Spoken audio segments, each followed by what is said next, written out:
Paulo aos Tessalonicenses, mas não tem problema não, tá? Perfeito, então. Então, tá com o senhor. Muito obrigada. Tá bom. Primeiramente, agradeço o convite, viu, que me foi feito aí pela Tatiane, e de estar conversando com vocês nessa tarde hoje a respeito desta carta de São Paulo aos Tessalonicenses. Eu sou o padre Aldair, atualmente estou trabalhando aqui na paróquia de Santo Antônio Mateus Leme como vigário paroquial, ajudando ao padre Daniel, que é o responsável pela paróquia. E eu sou também responsável pelo seminário lá em Belo Horizonte, Seminário de Filosofia e Teologia, e cuidando lá da casa com os seminaristas. Atualmente são 23 seminaristas na filosofia e também na teologia. Com a pandemia, os seminaristas estão estudando em casa. As aulas estão sendo online, e então eu tenho ficado mais tempo aqui na paróquia de Santo Antônio Mateus Leme, mas tenho ido também algumas vezes, e preciso ir lá em Belo Horizonte. Tenho 12 anos de padre e sou natural da cidade de Itaúna, tá?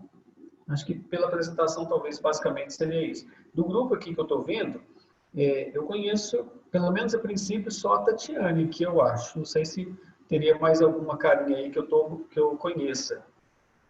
Mas a Tatiane eu me recordo bem, né? Fomos na Jornada Mundial da Juventude, lá no Panamá, em 2019, né? Isso mesmo, né? Uhum. Ok. Podemos começar? Podemos, né? Nós vamos conversar um pouquinho sobre a primeira carta de São Paulo aos Tessalonicenses. Vocês estão com as Bíblias aí? Estão acompanhando? Tem a Bíblia? Então já podem abrir no livro, né, na primeira carta de São Paulo aos Tessalonicenses, e já está bem quase no final da Bíblia. É um livro pequeno, está depois da carta de São Paulo aos Colossenses, também depois de Efésios, Colossenses, viu? Para vocês aí poder abrir na página certa. Eu usei como recurso a Bíblia de Jerusalém, viu? Tirei aqui também o que fala aqui da carta, e peguei também, de uma maneira mais fácil, talvez até mais simples, o que a Bíblia da edição pastoral apresenta também sobre a primeira carta de São Paulo aos Tessalonicenses. É uma carta pequena, são 5 capítulos, e nesta carta pequena, São Paulo vai nos orientar e orientar a comunidade de Tessalônica para poder viver na esperança. Foi escrita, então, por volta do ano 51 depois de Cristo, e tem como autores Paulo, Timóteo e Silvano. E foi também o primeiro escrito do Novo Testamento. Alguém pode até perguntar, uai, padre, mas depois dos evangelhos, Mateus, Marcos, Lucas e João, o que vem primeiro não é a primeira carta de São Paulo aos Tessalonicenses, mas é os Atos dos Apóstolos. Mas a ordem em questão da Bíblia não tem problema. Mas a primeira Tessalonicenses foi, então, o primeiro livro escrito do Novo Testamento. E foi escrita mesmo por São Paulo, também contando com a ajuda de Timóteo e Silvano.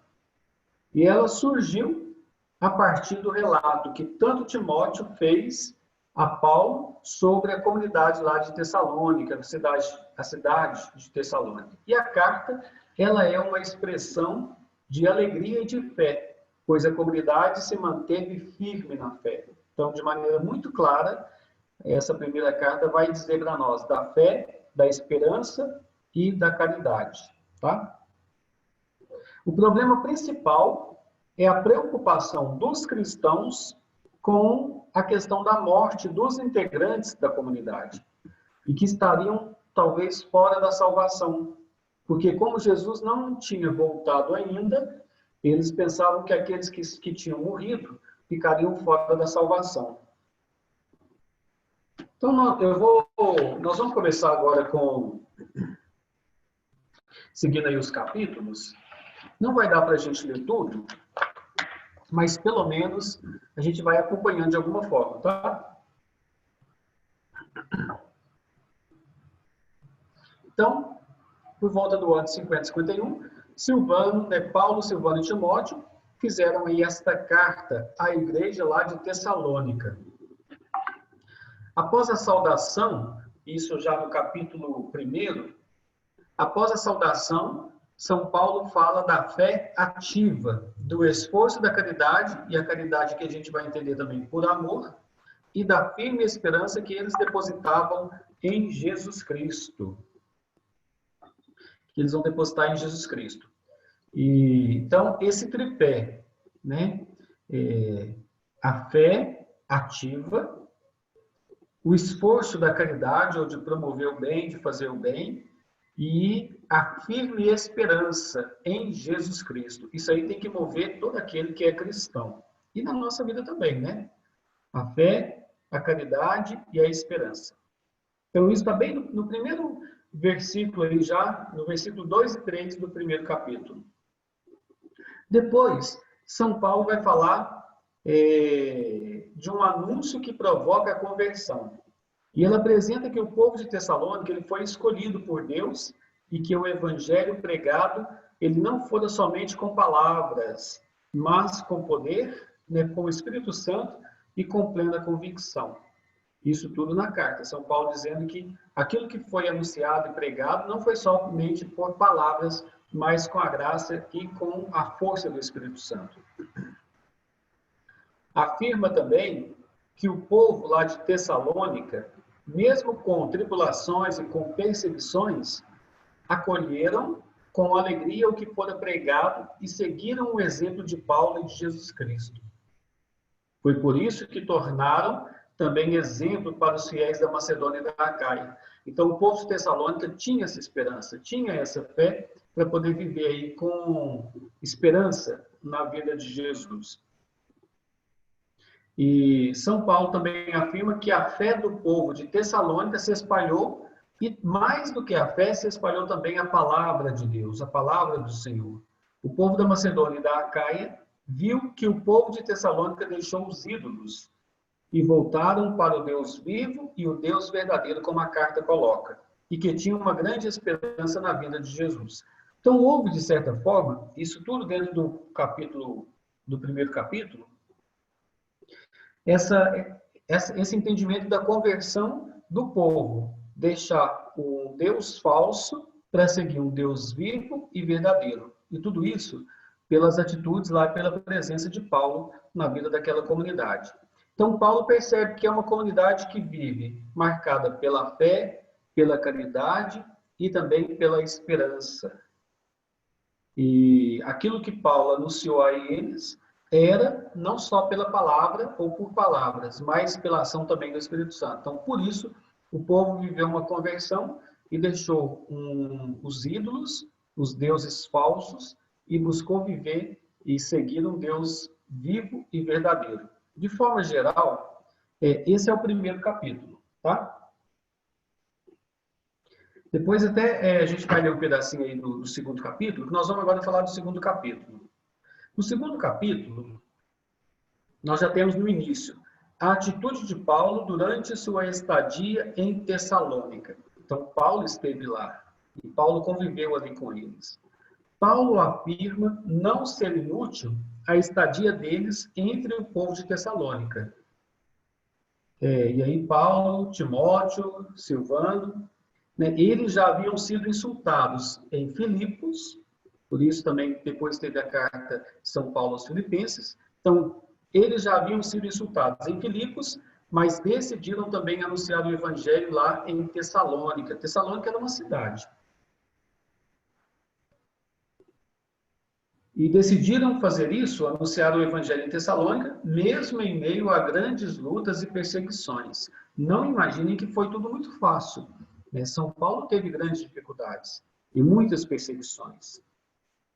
No capítulo 2, no versículo 3, conferem aí na Bíblia de vocês, vai dizer: a nossa exortação nada tem de intenções enganosas. O sentido deles de procurar proclamar e divulgar aquilo que era de Jesus, a palavra de Jesus, a palavra do Senhor, era tão verdadeiro que eles não tinham da parte deles, enquanto questão humana, condição humana, nenhum desejo de querer enganar ninguém, nem o povo. Por isso queriam viver essa verdadeira intenção de anunciar a palavra. E no versículo 5 do capítulo 2, vai dizer aí também, ó, falamos não para agradar aos homens, mas sim a Deus, que perscruta os nossos corações, o nosso coração. Então, a sinceridade de Paulo em falar da fé daquele povo lá de Tessalônica. Paulo coloca que ele se apresentou no meio do povo não com ganância de poder e nem com abuso de autoridade e nem com busca de elogios, mas sim cheios de bondade, como uma mãe que acaricia os filhinhos. Olha que bonito a intenção de Paulo ao dizer que ali no meio daquele povo, ele acolhe aquele povo como uma mãe acolhe os seus filhos e ao mesmo tempo acaricia os seus filhos. Então a intenção de Paulo é de cuidado, é de guardar mesmo aquele povo.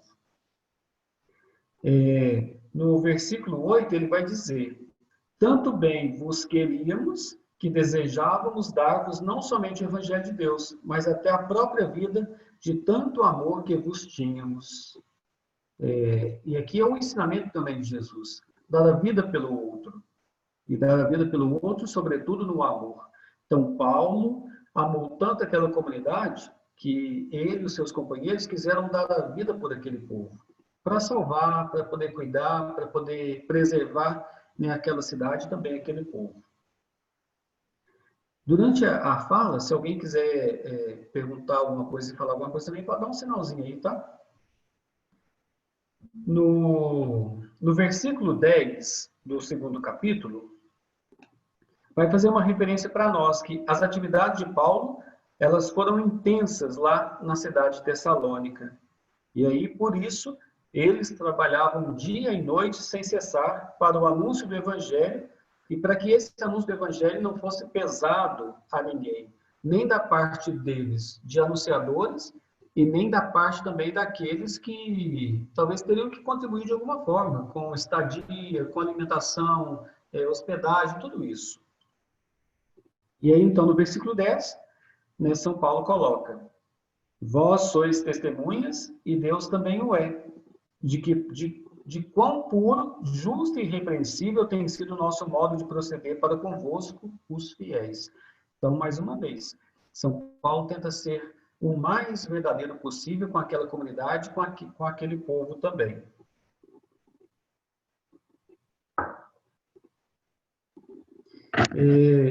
Dos versículos 13 a 16 do capítulo 2, aí vem para nós também que a fé e a paciência dos tessalonicenses, como que eles receberam tudo aquilo que era anunciado.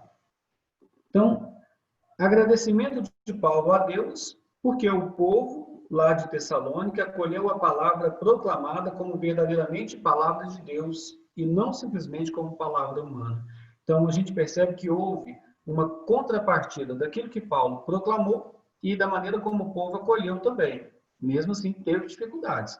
Mas quem acolheu a palavra entendeu que aquela palavra não era simplesmente uma palavra humana, mas era algo de Deus, palavra de Deus.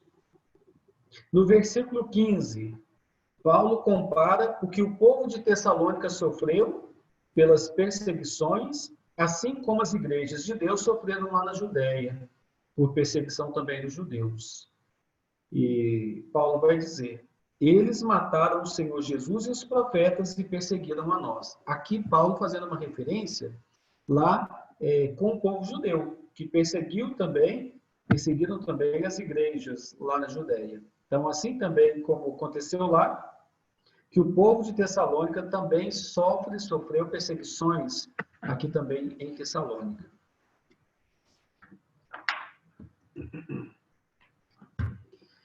Dos versículos 17 ao 20, do capítulo 2, nós vamos perceber a preocupação do apóstolo.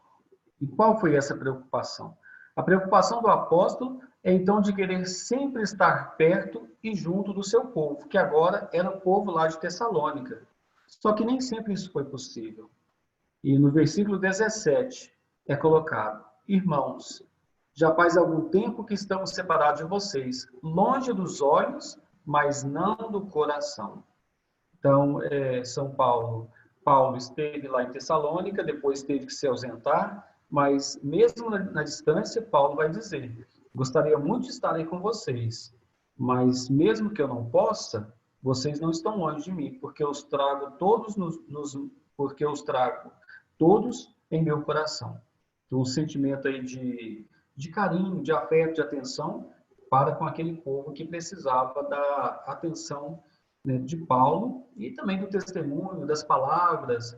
Quando a gente tem alguém que traz coisas boas para a gente, traz esperança, traz novidade e fala daquilo que a gente precisa ouvir, a gente quer sempre ter aquela pessoa do lado da gente, não é verdade? Então, Paulo, sem poder estar ali com eles o tempo todo, vai dizer: gostaria de estar aí, mas como não posso, trago-os todos em meu coração. Vamos para o capítulo 3º. O capítulo 3º, dos versículos de 1 a 5, aí vai dizer assim, ó: o envio de Timóteo a Tessalônica, lá a cidade de Tessalônica. Paulo, ele ficou então em Atenas, na Grécia, e enviou Timóteo a Tessalônica para que o povo não desanimasse. Então, Paulo não pôde estar ali presente em algum momento, enviou Timóteo para que o povo não desanimasse, para fortalecê-los e encorajá-los na fé, para que aquele povo pudesse continuar vivendo a fé. No versículo 4 do capítulo 3, está dizendo aí, ó: quando estávamos convosco, já dizíamos que haveríamos de passar tribulações. Como eu falei já, essa presença de Paulo lá em Tessalônica, mesmo que foi para levar coisa boa e anunciar uma novidade, e levar esperança ao povo, não foi uma passagem sem perseguições, não foi uma passagem simplesmente tranquila. Teve momentos difíceis. Então, Paulo vai fortalecer esse povo. Quando estávamos convosco, já dizíamos que haveríamos de passar por tribulações. Então, Paulo não engana nada a ninguém e deixa claro que perseguição existe. No versículo 5 do capítulo 3, Paulo pede informações sobre a fé daquele povo. Já que Timóteo tinha ido, então, até lá a cidade de Tessalônica, Paulo quer a resposta de saber como que aquele povo estava. E Paulo vai dizer: eu temia que o tentador os tivesse seduzido e o nosso trabalho acabasse em nada. A preocupação aqui para a gente poder entender que o tentador é aquele que divide, aquele que separa, é o diabo, é Satanás, ou aquilo que não é de Deus. Então, Paulo quer uma resposta de Timóteo para saber se o povo está bem, se o povo está vivendo a fé, se o povo está cuidando uns dos outros na caridade e no amor, e se o povo está vivendo ainda também a esperança. Lembrando que esta carta fala muito, né, da fé, do amor, da esperança. Então, Paulo vai dizer para Timóteo, querendo saber das informações: eu temia que o tentador tivesse seduzido e o nosso trabalho acabasse em nada. Aquilo que foi semeado, Paulo não quer perder, e nem poderia perder, porque foi plantado com muito carinho naquele povo. Dos versículos 6 ao 13, no capítulo 3º, aqui nós vamos ver uma ação de graças pelas notícias recebidas. Então, aqui já houve uma resposta boa, positiva. Então, Timóteo retorna e traz boas notícias a respeito da fé e da caridade, né, do amor do povo lá de Tessalônica. E aí vem no versículo 7 dizendo: assim, irmãos, a fé que vocês têm é um consolo para nós em meio a todas as nossas angústias e tribulações. Então, Paulo fica reanimado, né, fica feliz, pois sabe que o povo está firme no Senhor. A resposta que Paulo teve e recebeu foi uma resposta, então, positiva.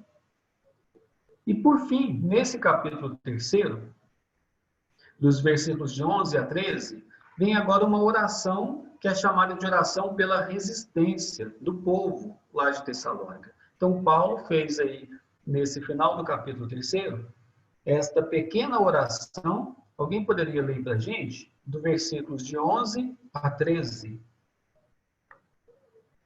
Que aí, antes de ler também, só lembrando, a carta, ela foi dividida também em 3 momentos espirituais, que é o início, quando São Paulo faz uma referência, uma oração inicial. No meio da carta tem uma oração, que é essa que nós vamos ver agora, e no final da carta também, Paulo apresenta mais uma oração. Então, alguém lê para nós aí do capítulo 3, versículos de 11 a 13.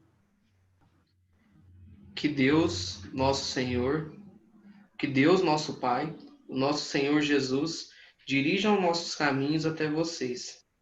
Que o Senhor os faça crescer e aumentar no amor mútuo e para com todos, assim como é o nosso amor para com vós, a fim de que o coração de vocês permaneçam firme e irrepreensível na santidade diante de Deus, nosso Pai, por ocasião da vinda do nosso Senhor Jesus com todos os seus santos.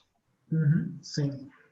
Então, tá vendo aí? A gente tem uma oração que Paulo fez, escreveu, pela resistência, pela perseverança, pela fé também daquele povo lá de Tessalônica, que mesmo na distância, estavam agora também se mantendo firmes.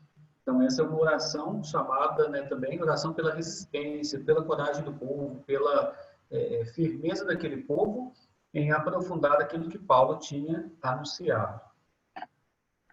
Agora, vamos para o 4º capítulo, que é o penúltimo capítulo da carta, né? Uma carta pequena, mas apresenta para nós agora o 4º capítulo, e já no início, algumas recomendações que Paulo apresenta. Toda carta que se fazia tinha isso, tinha a acolhida, a intenção da carta, e depois vinha também algumas observações, algumas recomendações. O primeiro aí, ó, do versículo de 1 ao 12, do capítulo 4, recomendações, santidade de vida e amor. Então, no primeiro versículo aí do capítulo 4, São Paulo exorta aos irmãos a continuar agradando a Deus em suas ações. Ou seja, São Paulo pede a eles, continuem progredindo. O povo já conhecia as instruções que Paulo havia passado da parte do Senhor Jesus. Porque uma vez que Paulo tinha tido contato com aquele povo, Paulo já havia anunciado para eles a palavra do Senhor, né, a pessoa de Jesus. E aí, quando Paulo está longe, faz a carta, ele quer que aquele povo continue, né, progredindo cada vez mais. E Paulo vai dizer que a vontade de Deus para todo mundo, ela é que vivam consagrados a Ele, que vos aparteis da luxúria, que cada qual saiba tratar a própria esposa com santidade e respeito, que não se deixe levar pelas paixões como gentios que não conhecem a Deus. E recomenda ainda que ninguém fira ou lese o seu irmão. No versículo 7 vai dizer, né? Pois Deus não nos chamou para a impureza, mas sim para a santidade. De tal ponto que o convite de Deus a nós, ou a vocação que Deus também nos chama à santidade, é tão sagrada, é tão santa mesmo, o caminho à santidade, que São Paulo faz essas recomendações e vai dizer para nós, ó, a vontade de Deus é esta. Primeiro, que vivam consagrados a Ele. Consagrar a Deus é dedicar a nossa vida a Ele e também dedicar um tempo da nossa vida para Deus e as coisas de Deus. Então, que vivam consagrados a Ele. Que vos aparteis da luxúria. Saibam diferenciar aquilo que me aproxima de Deus e aquilo que me afasta de Deus.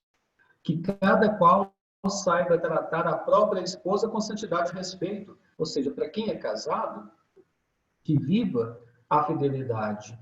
Naquele tempo, era muito marcado em alguns lugares a questão da prostituição. Então, São Paulo aqui vai falar nessa questão da fidelidade, que cada qual saiba tratar a esposa com santidade e respeito. Que não se deixe levar pelas paixões, como gentios que não conhecem a Deus. Os gentios aqui são os pagãos, ou seja, aqueles que não querem saber de Deus e querem viver uma vida avulsa ou querem viver uma vida alheia às coisas de Deus. E no versículo 7, como eu falei, recomenda ainda, né, que você não fira e nem lese o seu irmão. mais uma vez agora, para a gente poder lembrar, né? Amar o próximo como a si mesmo e cuidar também do outro. Pois Deus não nos chamou para a impureza, mas sim para a santidade. Então, São Paulo agora começa, nesse capítulo 4, a dar umas direções mais sérias, mais profundas a respeito ali do contato e do convívio da comunidade entre eles. Também do versículo 1 do capítulo 4 até o versículo 8, nós vamos entender que a carta, minha gente, ela se dirige a cristãos que vivem numa cidade que é totalmente pagã, uma cidade que era marcada pelo culto aos falsos deuses, ou aquilo que era totalmente distante do Deus verdadeiro. Então, a carta é dirigida aos cristãos que vivem numa cidade pagã, num ambiente relaxado e tolerante do ponto de vista moral. Por isso que São Paulo fala aí dos maridos cuidarem bem das esposas com santidade e respeito. Especialmente no que se refere à questão à vida sexual daquele povo. E Paulo vai marcar também, vai frisar bastante, que o cristão é chamado à santificação. E isso significa compreender de maneira nova a si mesmo, né, a nós mesmos, aos outros e a todas as nossas relações humanas. Na vida sexual, quem comanda o comportamento cristão é o respeito ao próprio corpo, ao outro. E o cristão ele é convidado a descobrir o valor do corpo, que foi criado por Deus, e é chamado também a participar depois da ressurreição em Cristo Jesus. Então, São Paulo coloca no início do capítulo 4 essas recomendações, mas para a gente lembrar tudo isso. Né? São Paulo se preocupa com a vida daquele povo. No versículo 11 do capítulo 4, São Paulo, ele convida os irmãos a progredirem cada vez mais no amor fraterno, como está aí na nossa Bíblia aí. Alguém lê para nós, mais uma vez? Pode ler aí o versículo 11 do capítulo 4. Sim, lê aí para nós.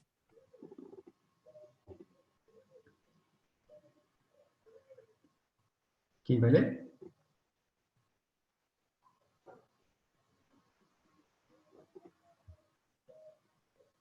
Netinho, você quer ler para nós? Hã? Está sem áudio. Que seja para você uma questão de honra, viver em paz, ocupando-se com coisas que lhes pertencem e trabalhando com as próprias mãos, conforme recomendamos. Assim vocês levarão uma vida honrada aos olhos dos estranhos e não precisarão da ajuda de ninguém. Ok.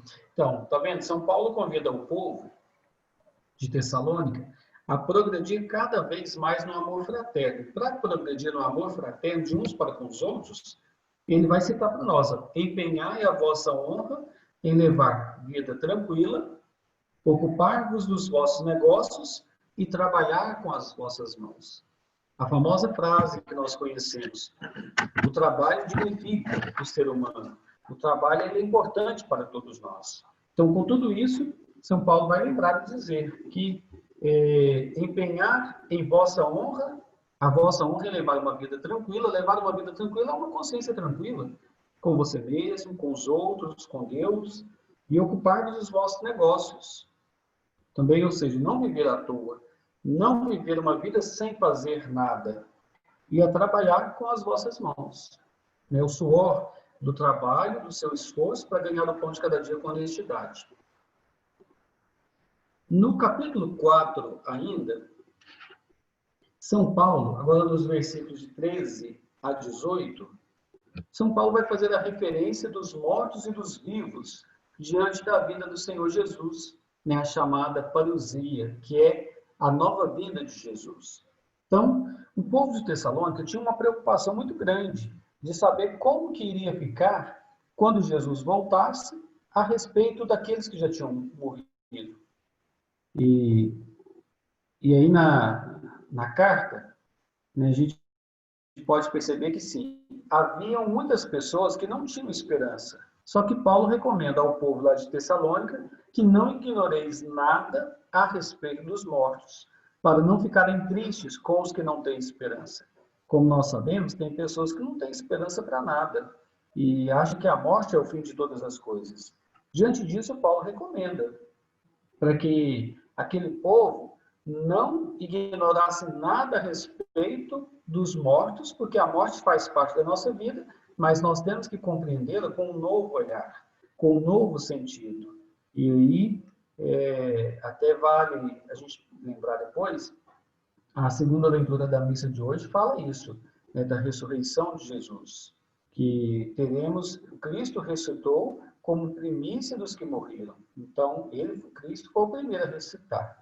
Depois os que morreram vão também passar por essa ressurreição, mas depois também todos nós nos encontraremos com o Senhor. Então, São Paulo vai dizer que não ignoreis nada a respeito dos mortos, para não ficarem também tristes com aqueles que não têm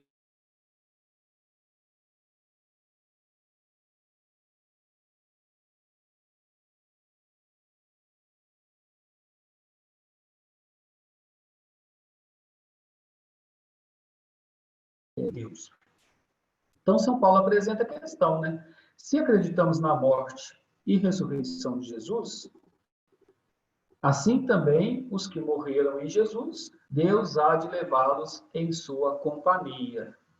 Para dizer o quê? Que Jesus morreu e ressuscitou, mas ainda não voltou. Aqueles que morreram antes de nós, quando Jesus voltar, eles não serão perdidos. Eles não serão esquecidos, mas terão o encontro deles com o Senhor Jesus. Que os vivos não passarão à frente dos que morreram por ocasião da vida do Senhor, ou seja, primeiramente eles, depois nós. Então, os que morreram antes de nós, claro, vão ter a primazia antes de nós, né, para o encontro com o Senhor. Primeiro eles, e depois nós. E aí São Paulo vai dizer, no versículo 18, consolai-vos, pois, uns aos outros com estas palavras. Quais palavras? Essas palavras que nós refletimos agora, a respeito da morte e da ressurreição e daqueles que estão vivos. Essa questão da carta, ela é muito marcante porque São Paulo quer reacender no povo de Tessalônica a fé que eles precisam ter na ressurreição. Se Cristo ressuscitou, vai também agora ressuscitar a todos nós. Estamos ainda aguardando a segunda vinda de Jesus.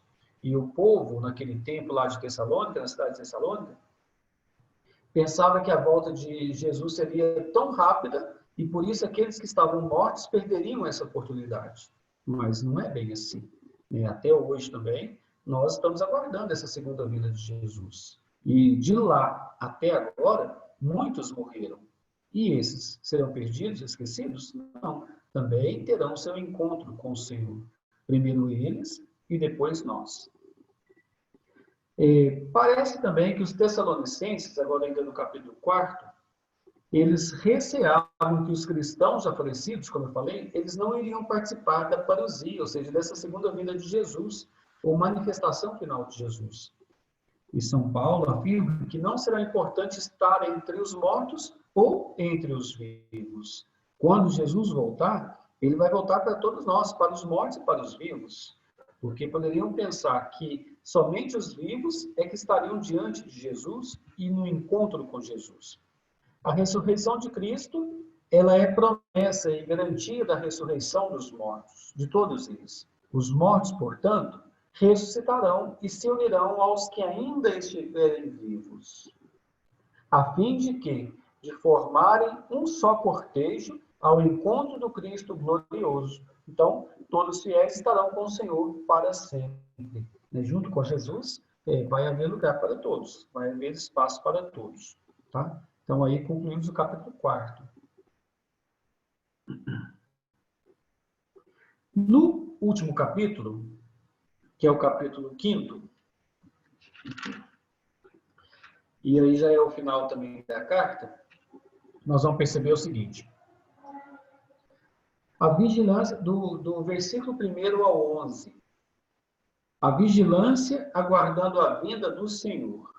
E aí São Paulo começa dizendo para nós a questão. Quanto à hora e o dia, ninguém sabe nada, Se nós não sabemos a hora nem o dia da segunda vinda de Jesus, para que a gente gastar tanto tempo em ficar queimando aí os nossos entendimentos ou aquilo que a gente precisa ou quer entender ou acha que é, com o pensar que Jesus vai voltar agora ou depois? Às vezes a gente anda pelo asfalto e quando passa em algum lugar, você vê uma faixa, ou dentro ou fora da cidade, ou nas estradas, prepare-se, Jesus está voltando. Está, nós não estamos negando isso. Mas ele está voltando desde quando foi o momento da sua ida para Deus, para o céu, para o Pai. Então, de lá, daquele momento até hoje, nós estamos sim aguardando a vida de Jesus. Mas nós não podemos afirmar que ele vai vir agora às 5 da tarde, ou às 3 da manhã, ou depois de amanhã. Não tem como a gente afirmar isso. Então, São Paulo vai dizer, quanto à hora e o dia, ninguém sabe nada. E o que mais que ele vai afirmar para nós, e que isso aqui é muito interessante. No versículo 2 do capítulo 5, ele coloca, o dia do Senhor chegará como ladrão à noite. Aqui à noite não quer dizer porque vai ser, né, de madrugada, ou realmente quando o relógio marcar noite. Mas a noite significa trevas. Então, o dia do Senhor, ele vai chegar como ladrão em qualquer momento. O ladrão é aquele que não avisa para poder chegar ou atacar a casa de alguém. Ele nos pega de surpresa. Então, a vinda do Senhor, ela chegará nesse sentido de surpresa, em um determinado momento que for o tempo dele, do Senhor. Por isso, São Paulo convoca os irmãos a viverem como filhos da luz e não como filhos das trevas. Se o Senhor vai chegar como um ladrão à noite, o que cabe a nós? Nos prepararmos, viver a nossa fé, a nossa esperança, para que sejamos filhos da luz e não das trevas. Filhos da luz aqui também vai lembrar. Viver aquilo que é de Deus, viver as coisas de Deus. No versículo 6 do capítulo 5, alguém lê para nós esse pequeno versículo? Versículo 6 do capítulo 5.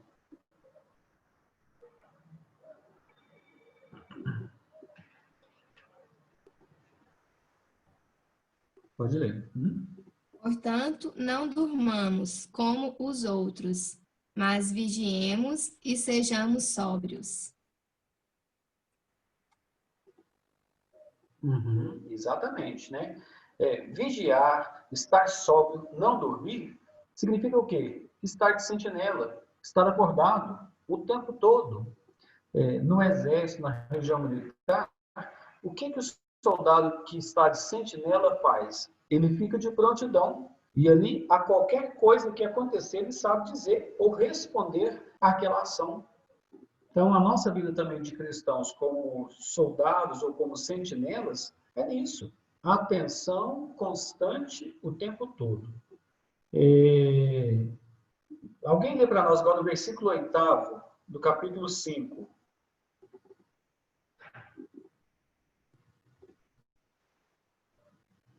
Isso, pode ler. O capítulo 5, o versos 8.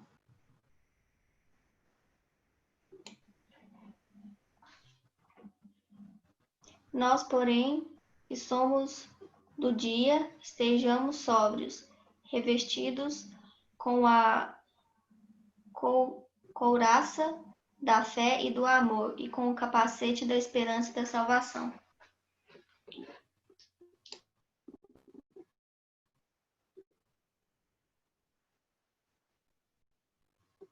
Isso, tá vendo?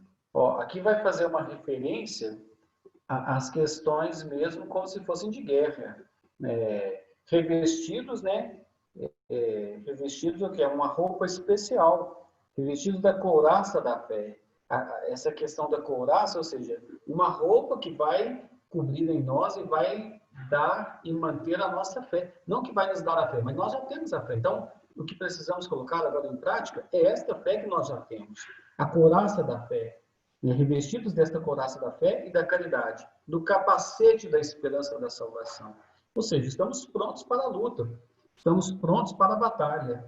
E nesta batalha não pode nos faltar a fé, a caridade, a esperança. Mais uma vez, aqui São Paulo coloca de novo para nós esse tripé, né, que é a marca da vida do cristão. A fé, a esperança, né, e a caridade. E a caridade entendida também como amor. No versículo 10, vai dizer que Deus nos destinou para alcançarmos a salvação por meio de Jesus Cristo, para que na vigília ou no sono vivamos em união com Ele. Quem é filho da luz, seja na vigília ou no sono, vai ser sempre de Deus. Para que sempre possa ser de Deus e estar com Ele o tempo todo. Na vigília ou no sono, vivamos em união com Ele, com o Senhor nosso Deus. Dos versículos 12 até o 22, e aqui já é o ponto final da carta, depois só tem o agradecimento, a oração final. Então, do versículo 12 ao 22, Paulo, mais uma vez, vai fazendo algumas exigências para a vida de comunidade.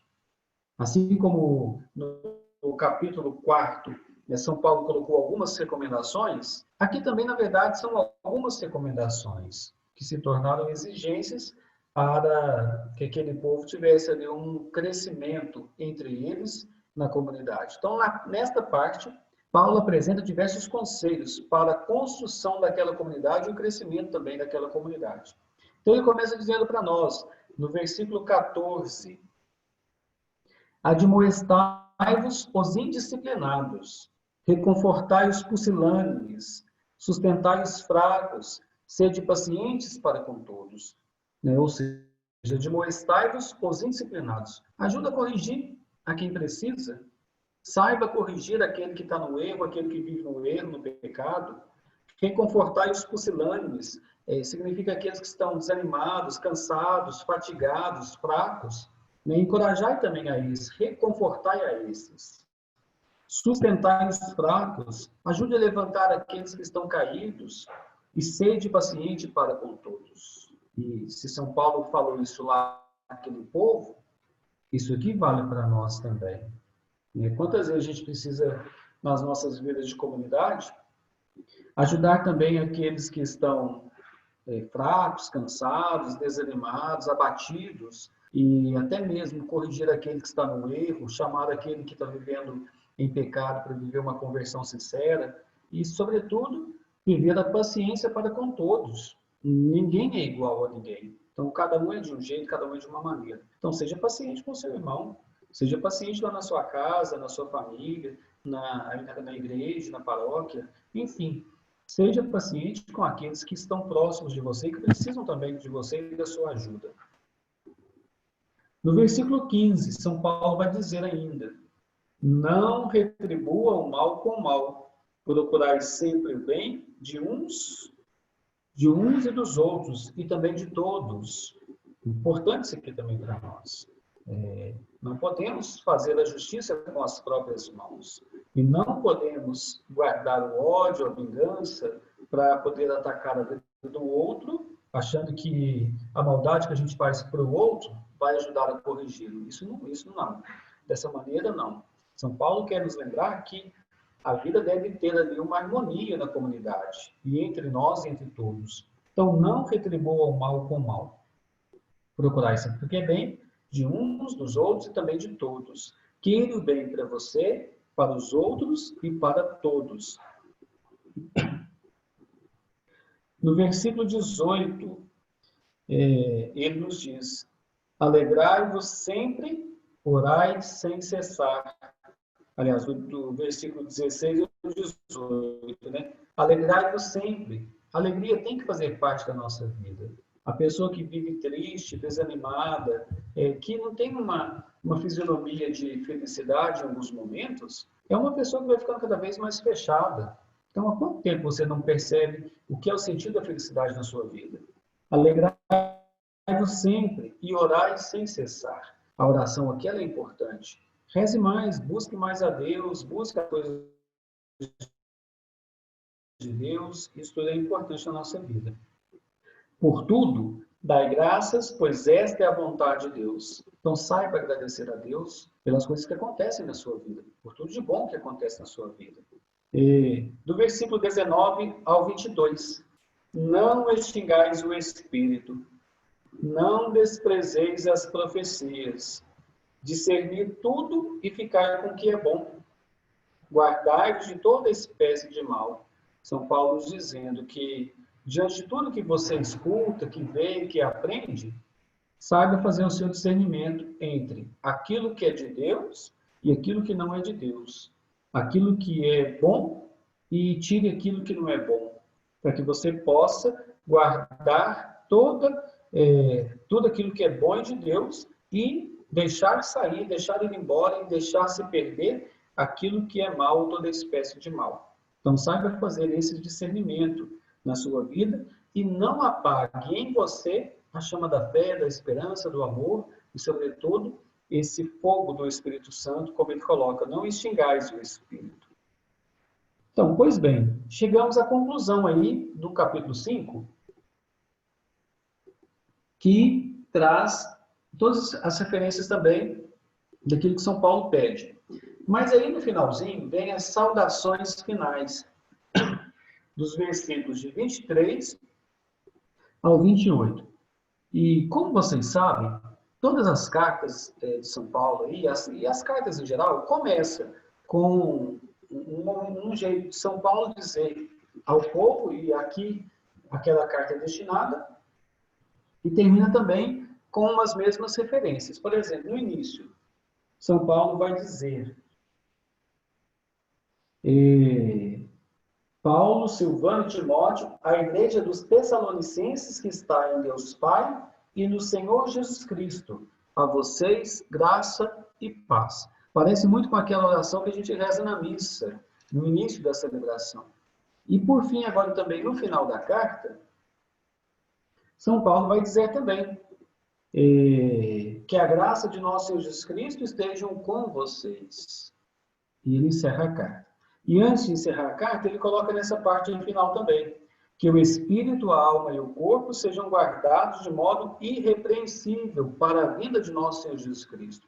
Ou seja, como ainda não temos o dia certo desta vinda de Jesus, dessa segunda vinda de Jesus, então São Paulo pede que a pessoa ela seja guardada inteiramente, com todo o seu ser, com todo o seu entendimento, com tudo que a pessoa é, e aí ele acrescenta o espírito, a alma e o corpo para a vida de nosso Senhor Jesus Cristo. E termina dizendo, né, peço-lhes encarecidamente que esta carta seja lida a todos os irmãos, que a graça de nosso Senhor Jesus Cristo estejam com vocês.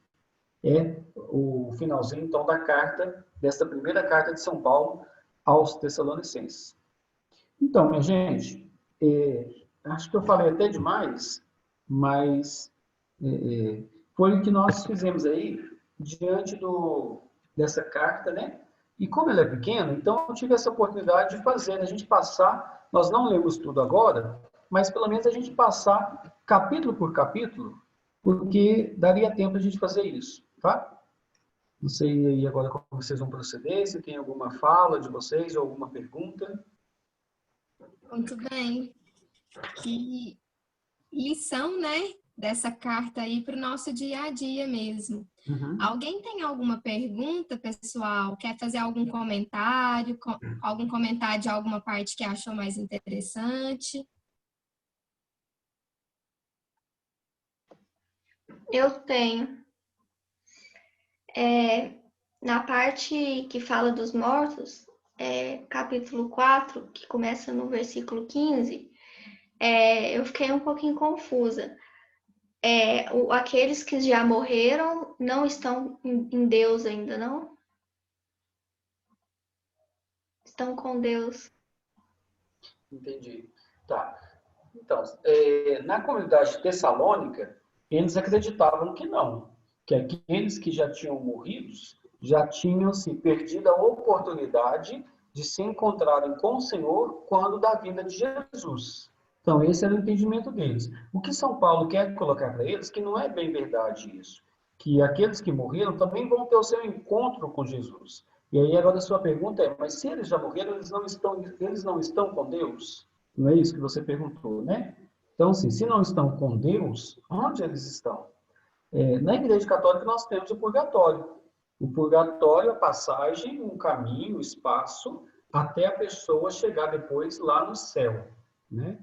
E viver a sua ressurreição plenamente. Então, digamos que todos, ou praticamente todos, vão passar por esse espaço de purgatório. Então, aqueles que morreram antes de nós, alguns estão passando pelo purgatório, ou já passaram pelo purgatório, e os que já passaram já estão no céu. E os que não estão no céu estão a caminho do céu. Tá? Seria esse, então, o entendimento. Agora, para o povo do lado de Tessalônica, Paulo quer relembrar para eles e reforçar com eles essa questão, que os que morreram não perderam a salvação porque morreram antes da vinda de Jesus. Eles também vão ter o seu encontro com Jesus. Ok, obrigada. Ok. Alguma dúvida, pessoal? Mais alguma pergunta? São quantos que estão participando aqui com a gente? No São só momento, eles? agora estamos com 14 participantes. Uhum.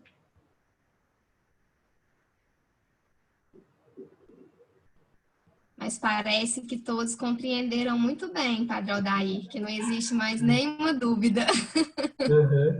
Uhum. Nós estamos à disposição, viu? Se alguém quiser falar.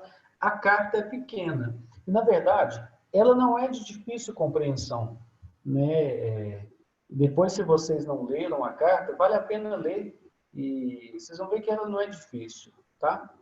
Como ela é uma carta pequena, né? Vale a pena ler para vocês terem esse conhecimento aí desse escrito de São Paulo. E o Ricardo está comentando aí que foi muito bem explicado. Tá certo, Ricardo. Muito obrigado pela sua participação aí também.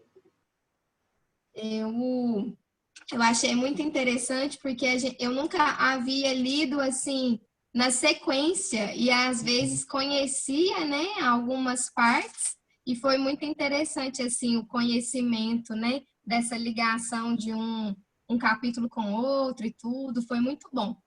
Muito obrigada, viu, Padre Aldair, pelo seu sim, né, por você disponibilizar aí sua tarde de sábado em estar conosco e trazer aí tanto conhecimento para nós. Que Deus lhe pague. Amém. Agradeço também, viu? À medida que a gente prepara alguma coisa, a gente estuda também, a gente lembra de tantas outras coisas, né? Isso é necessário para todos nós. Então, muito obrigado também pelo convite que me foi feito. É um prazer. Nós vamos ter uns avisos aqui agora e eu queria pedir o senhor para encerrar para nós, dando a bênção. Tá, aí eu vou dar a bênção e vocês vão continuar com os avisos, é isso? Você pode esperar que os avisos é rapidinho. A Laís vai comunicar e aí o senhor dá a Tá. bênção e a gente encerra a reunião. Ah, tá. Então primeiro vai ser os avisos, depois a bênção, né? O grupo de vocês é o grupo do cursilho, né? Que todos estão cursilistas, não é? Isso. A maioria. A maioria. Tá, que bom. Os Grupo que do não cursilho. quando tiverem oportunidade, façam, viu? Vale a pena fazer o cursilho, que é um marco na vida de todo aquele que faz. Vale a pena, viu? Então, agora Quem já ainda é. não fez e está aqui conosco, está em preparação para fazer. É o pré-cursilista, né? Isso. Isso. Esse ano, infelizmente, tivemos que cancelar, né? Mas com a graça de Deus, ano que vem a gente realiza esses cursilhos, né? O senhor, então, pode encerrar para nós com a bênção, por favor. Tá bom. O Senhor esteja convosco, Ele está no meio de nós. Pela intercessão da sempre bem-aventurada Virgem Maria, Mãe de Jesus e nossa Mãe, desça e permaneça sobre vós e vossas famílias, vossas casas, vossa tarde de hoje, também este final de semana, em que celebramos a solenidade da Assunção de Maria. Desça e permaneça a bênção de Deus Todo-Poderoso, Pai, e Filho e Espírito Santo. Amém. Louvado seja nosso Senhor Jesus Cristo, para sempre seja louvado. Muito obrigado, um abraço a todos, viu? Em outras oportunidades a gente se encontra, tá bom? Tchau, todo mundo. Bom final de semana para vocês. E até o próximo, viu? Esperamos todo mundo aqui para a gente continuar a formação. Beijo. Falou, pessoal. Com Deus.